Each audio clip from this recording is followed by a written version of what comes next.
Tuhan semakin bertambah, Yesus semakin bertambah, saya semakin berkurang. Amin. Semuanya itu Tuhan yang perbuat dalam hidup saya.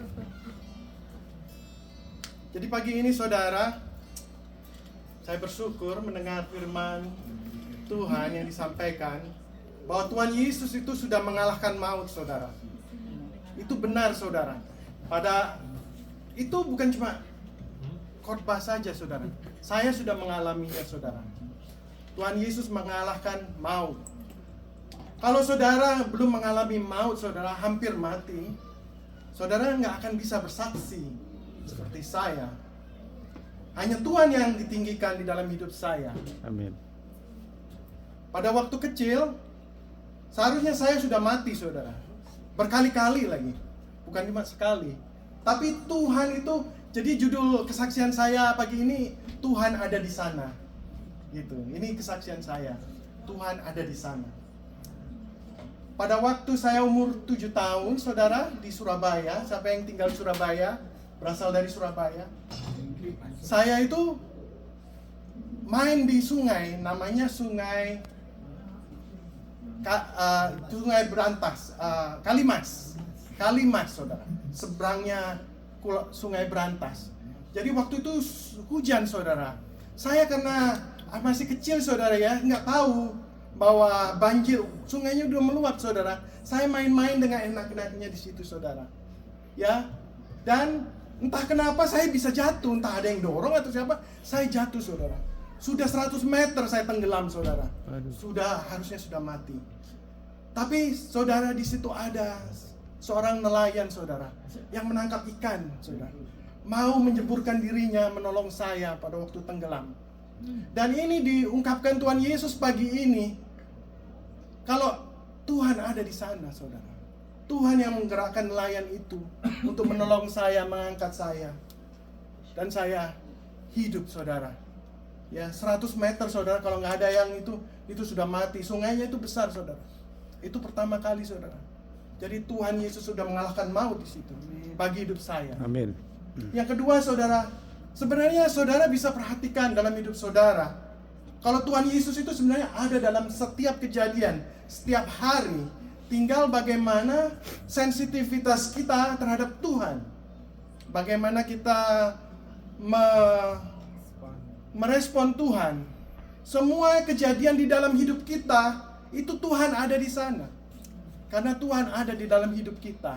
Melalui Roh-Nya yang kudus, Tuhan ada di dalam hidup kita. Dan saya ada di dalam hidup Tuhan. Firman Tuhan Yohanes 15 ayat 4 berkata, hiduplah, aku hidup di dalam engkau dan engkau hidup di dalam aku, supaya engkau berbuah. Jadi tidak cuma itu sekali saja, saudara. Di dalam lain sekali lagi, Tuhan Yesus mengalahkan maut di dalam kehidupan saya. Pada waktu di Jakarta, saudara, saya bekerja di konstruksi, saudara.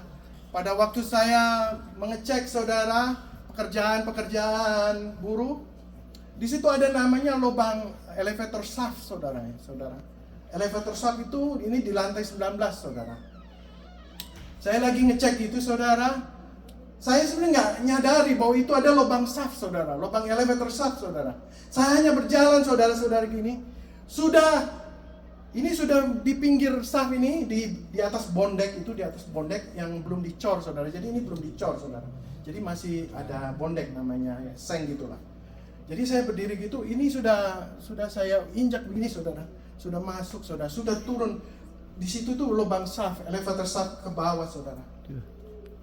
Tapi, saudara, Tuhan melalui, nggak tahu siapa yang dorong.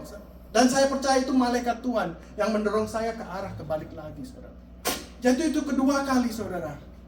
Tuhan juga ingatkan pagi hari ini, itu saya yang perbuat. Karena saya nggak tahu tadi pagi saya harus bersaksi apa. Tuhan itu dorong saya ke situ. Jadi harusnya saya mati, saudara, tapi Tuhan selamatkan saya di situ. Amin. Yang ketiga, saudara, itu di waktu saya bekerja di Menara Imperium di Rasuna Said. Yang ketiga, saudara, waktu saya bekerja di pembangunan Taman Anggrek, saudara. Siapa yang di Jakarta tahu Taman Anggrek? Jadi waktu di pembangunan itu saudara, saya pakai helm saudara ya, pakai helm saudara. Biasa saya memeriksa pekerjaan saudara. Meriksa pekerjaan saudara. Dan tak kenapa Tuhan suruh saya berdiri di sini saudara, di bawah besi, di atas ada besi beam saudara untuk elevator. Itu pembangunan itu sudah tinggi saudara, sudah sampai di ice skating ring itu sudah 8-9 lantai ke atas itu saudara. Saya itu di bawah. Tidak sengaja saudara, ada balok yang segitu besar jatuh tepat di atas saya saudara. Jatuh tepat di atas kepala saya di sini saudara. Tapi ada saudara, Tuhan udah suruh saya berdiri di sini, jangan bergerak. Dan di situ ada beam saudara, ada beam. Itulah yang memecahkan kayu itu terbelah ke kiri dan ke kanan saudara. Jadi Tuhan selamatkan lagi hidup saya. Amin. Jadi ini juga Tuhan ingatkan pagi hari ini. Dialah yang berbuat. Semuanya ini bukan kebetulan saudara.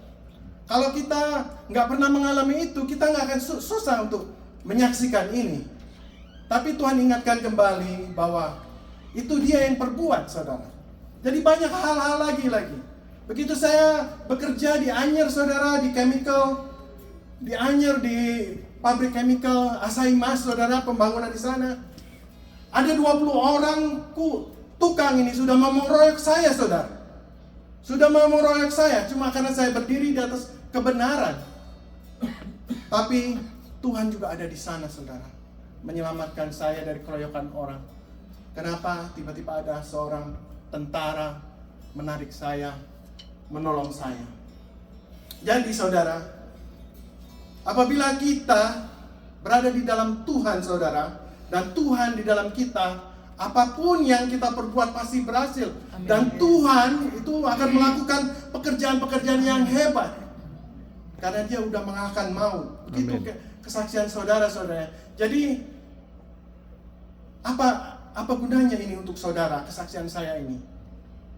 Gunanya adalah kita harus sadar bahwa Tuhan ada di dalam kita dan kita di dalam Tuhan. Dan percayalah, apapun yang saudara alami saat ini, kesulitan apapun yang saudara alami, Tuhan itu tahu, karena Tuhan ada di dalam kita saudara. Amin. Jadi jangan takut saudara. Di antara sekarang saat ini hiruk pikuk duniawi yang sedang terjadi di luar, Hamas, perang, semua pembunuhan, penembakan saudara, jangan fokuskan hati saudara kepada itu, jangan. Jadi fokuskan kepada Tuhan Yesus. Layanilah Dia. Hiduplah dengan benar. Hidup dengan benar saudara bukan cuma pada waktu kita di gereja ya saudara, semua ada sayapnya saudara, seperti malaikat saudara semua ini. Tapi pada waktu kita sendiri saudara, di saat kesendirian kita, di waktu malam saudara, apa yang saudara lakukan dengan cellphone saudara, apa yang saudara tonton, disitulah apakah saudara percaya bahwa Tuhan itu ada di dalam engkau atau tidak. Pada saat Anda percaya Tuhan ada di dalam engkau, engkau tidak akan melakukan hal-hal yang tidak disukai. Jadi begitu saudara.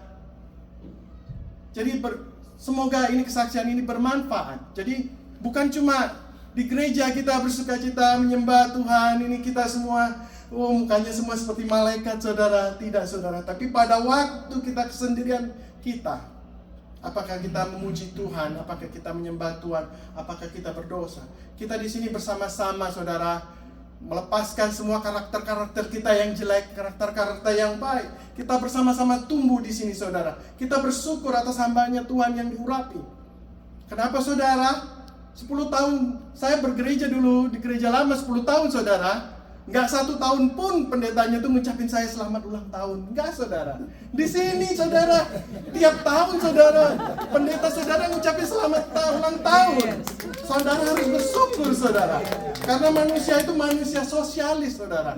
Nggak akan sosial maksudnya. Jadi nggak senang diperhatikan saudara. Di sana tuh coba bayang 10 tahun saya nggak pernah diucapin. Waduh boro-boro dah. Di sini saudara, aduh saudara. Jadi kita bersyukur di sini, bergereja di sini, saudara, kita tumbuh. Amin. Tapi syaratnya supaya tumbuh itu bukan cuma untuk mendengar firman Tuhan, enggak. Tapi kita harus melayani Tuhan. Kita harus waktu buat Tuhan, membaca firman-Nya juga untuk melayani. Dulu saya itu nggak bisa berbicara begini, saudara. Tanya saudara, pada waktu di Ontario, saudara, saya gemeter dulu disuruh nyanyi di depan, saudara. Semua men ministry dulu nyanyi di depan, saudara, memuji Tuhan, saudara. Waduh, saya lupa, kadang-kadang teksnya saya lupa, saudara. Ya, di sini, saudara, setiap kita diberi kesempatan untuk melayani, saudara. Itu suatu kesempatan yang dibukakan Tuhan. Kenapa? Setiap kita itu diciptakan Tuhan ada maksudnya. Ada maksudnya tertentu, entah sebagai worship leader, terima kasih worship leader, worshiper di sini, ya. Entah itu sebagai pendoa syafaat, saudara, terima kasih yang berdoa syafaat tadi. Jadi setiap kita itu diberi Tuhan sesuatu yang dahsyat untuk dilakukan, untuk kita lakukan demi untuk kerajaannya. Karena nanti di surga kita bukan jadi pengangguran, saudara. Benar kata Pak Diki itu. Nggak akan kita jadi pengangguran. Ada sesuatu yang kita kerjakan di surga. Jadi saat ini saya mengencourage kita maju bersama-sama. Maju bersama-sama karena nanti kita ketemu di surga, saudara. Nanti kita ketemu, waduh Bu, dulu melayani apa Bu ya di sana ya? Bu, melayani apa ya gitu. Jadi nggak ada yang jawab, waduh saya pengangguran Pak. Nggak bisa begitu, saudara. Jadi di dalam Tuhan kita maju bersama-sama. Di sini kita maju bersama-sama. Kita melayani satu dengan yang lain. Kita maju di dalam Tuhan supaya jangan mundur. Karena hari Tuhan ini sudah dekat, saudara. Perang sudah ada di mana-mana. Kalau mata kita tertuju pada di luar sana, saudara, kita, waduh, roh-roh jahat udah lepas semua, saudara, saat ini. Percaya nggak? Roh jahat udah lepas. Roh pembunuhan, roh ini semua, macam-macam, saudara, udah lepas, saudara. Kalau saudara tidak bersekutu di antara teman seiman, kita kalah, saudara. Kalah, saudara. Saudara nggak akan bisa mengalahkan dengan diri sendiri. Nggak bisa. Saudara harus bersama di sini. Amen. Bersama dengan roh Tuhan. Amen. Itu aja kesaksian saya siang hari. Saya tuh hari ini Tuhan kasihkan lagu Tuhan. Kaulah harapanku,